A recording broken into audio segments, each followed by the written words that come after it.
The Spurs have just fleeced the Kings. How did the Kings get? I wouldn't call it peanuts, but they didn't get enough for him. The De'Aaron Fox trade has finally happened. After months and months of speculation, finally we have it. We have the Shams bomb.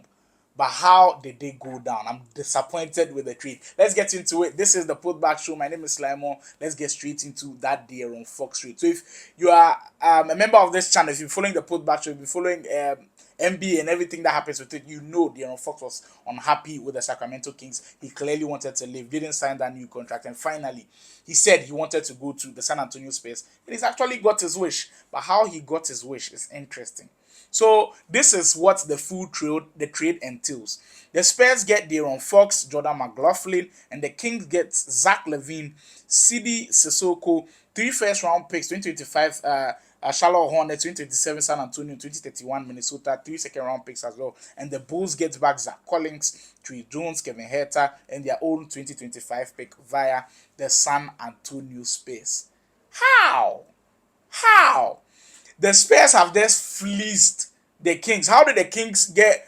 I wouldn't call it peanuts, but they didn't get enough for him. This is your star player in that franchise. Like, this is your number one option. This is the guy that you guys were looking up to take this franchise to the next level, and it didn't work out. So if you are going to let him go away, demand, like, get as much as you can. And to be honest with you, they didn't get as much as they can. This is why. The only players that got taken away from the Spurs, Sidi Sissoko, someone who was not even getting minutes on there. Trey Jones is not a key piece for the Spurs. Like, and then all of those picks, the Spurs can afford to offload them. So the Spurs, they literally gave away nothing to get someone who could change their franchise. You know my thoughts already on Wemby and then De'Aaron Fox. Like, those two guys together, I believe, have the potential to be crazy. So they didn't have to give up Stephon Castle, Jeremy Sohan, Keldon Johnson. They are all still on the Spurs. And even Chris Paul is still there. I know Chris Paul, they would have probably added him in the trade because, of course, he's a free agent and all of those things. But, like, the Spurs didn't give up anything, and this makes them very, very deadly. Now, the playing race and the playoff race in the Western Conference is going to be a bloodbath. Me as a Clippers fan, I'm scratching my head going like, yo, the Spurs have become better. The Dallas Mavericks, some people are saying they have become better. The Lakers possibly have become better if Luka actually comes back this season. So now that playoff playing race is going to be something crazy. But on the other side of things, the Kings get Zach Lavine, which I think is going to be huge for them. It also makes them interesting with that playoff picture. And in the future, it looks a little bit shaky because Zach Lavine, can you trust him to be that guy for your team?